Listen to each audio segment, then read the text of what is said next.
কৰিছোঁ গোলাঘাটৰ পৰা আৰম্ভ হ'ব। মাৰ্ঘেৰিটাতো খালী মাটি থকাৰ কাৰণে বহুত লোক আহিছে, আমাৰ খবৰ আছে।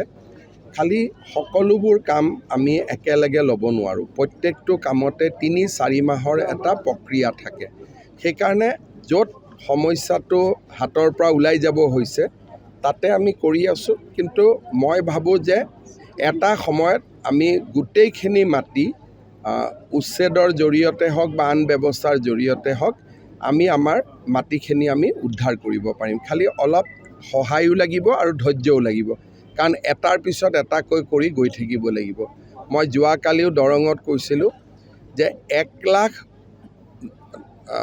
আমি 29,000 বিঘা মাটি আমি বেদখলৰ পৰা মুক্ত কৰিছোঁ।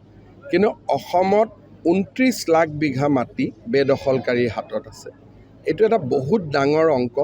মানুহে ক'ব নোৱাৰোঁতে লাহে লাহে লওঁতে বহুত ডাঙৰ এটা হিচাপ লাহে লাহে আমি কৰি গৈ থাকিব লাগিব। হ'ব।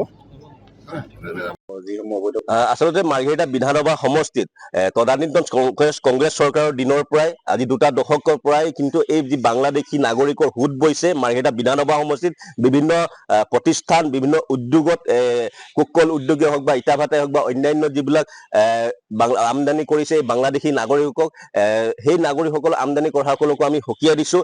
মাৰ্ঘেৰিটা বিধানসভা সমষ্টিৰ বিভিন্ন ঠাইত আচলতে অভিযোগ উঠিছে এই সন্দেহযুক্ত বাংলাদেশী নাগৰিকৰ বসতি স্থল হৈছে। সেই সময়ত যসমূহ এই বিষয় বস্তুটো সন্দেহৰ আৱৰ্তত আছে।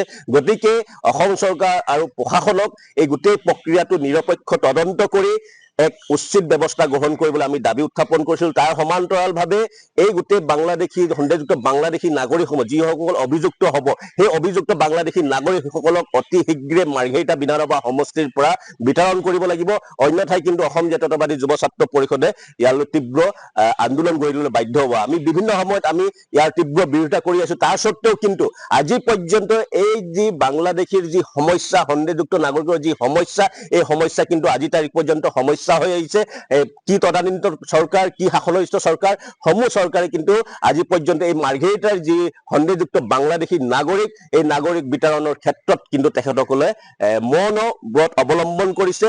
গতিকে এই ক্ষেত্ৰত আমি প্ৰশাসন আৰু চৰকাৰক আমি সকীয়াই দিছোঁ অতি শীঘ্ৰে এই গোটেই বিষয়বস্তুটো তদন্তৰ আওতাত আহিব লাগে আৰু যিসকল আচলতে সন্দেহযুক্ত বাংলাদেশী নাগৰিকৰ গন্তিত আহিব সেইসকলক অতি শীঘ্ৰে ইয়াৰ পৰা বিতৰণ কৰিব লাগিব। অন্যথাই কিন্তু আমি ইয়াৰ তীব্ৰ গণ আন্দোলন গঢ়ি তুলিবলৈ বাধ্য হ'ম বুলি এই সংবাদ মাধ্যমৰ যোগেদি চৰকাৰক সকীয়াই দিছোঁ। বিভিন্ন সময়ত আমি দেখা পাওঁ শুনা পাওঁ সংবাদ মাধ্যমতো আমি পাই আহিছোঁ যে বিভিন্ন ঠাইত আচলতে এই সন্দেহযুক্ত বাংলাদেশী নাগৰিকসকলক শ্ৰমিক হিচাপে আচলতে ব্যৱহাৰ কৰি আছে বিভিন্ন উদ্যোগ প্ৰতিষ্ঠানসমূহে আৰু বিভিন্ন অবৈধ কাৰ্যকলাপত তেখেতসকল জড়িত হৈ আছে। আজি আমি যদি দেখা পাওঁ মাৰ্ঘেৰিটাৰ দাঁতিকাষৰীয়া অঞ্চল নামদাঙে হওক বা অন্যান্য যি পাহাৰীয়া অঞ্চলসমূহে হওক বা ভিতৰুৱা কিছু অঞ্চলত কিন্তু আজি তেখেতসকলে বসতি স্থল কৰিছে। সেইসকল বাংলাদেশী নাগৰিকে ইয়াত থিতাপি লৈছে আৰু বিভিন্ন কৌশলেৰে ইয়াৰে বহু এনেকে যুৱতীক প্ৰেমৰ প্ৰস্তাৱ লৈ কিনে তেখেতসকলে বিয়া পাশত আবদ্ধ হৈ তেখেতসকলে ইয়াত নিগাজিকৈ বাহাৰ পাতিছে আৰু সেই সকলকো বিৰুদ্ধেও কিন্তু আমি তদন্তৰ আওতাত আহিবলৈ অসম চৰকাৰক দাবী উত্থাপন কৰিছোঁ। অন্যথাই কিন্তু এই যি মাৰ্ঘেৰিটা বিধানসভা সমষ্টিৰ বিভিন্ন জাতি জনগোষ্ঠীৰ সংমিশ্ৰণেৰে এই মাৰ্ঘেৰিটা সমষ্টিটোৰ এক হাতাম পৰীক্ষা যি ঐক্য সংগঠি ইয়াত আমি যি ধৰণে বৰ্তি আছে যাতে কোনো ধৰণে ইয়াত বিঘ্নিত নজন্মে তাৰ বাবে কিন্তু অসম চৰকাৰ আৰু প্ৰশাসনে কিন্তু ইয়াৰ বিৰুদ্ধে কিন্তু ব্যৱস্থা গ্ৰহণ কৰিব লাগিব। অন্যথাই আমি কিন্তু জনসাধাৰণক লগত লৈ তীব্ৰ গণ আন্দোলন গঢ়ি তুলিবলৈ বাধ্য হ'ম।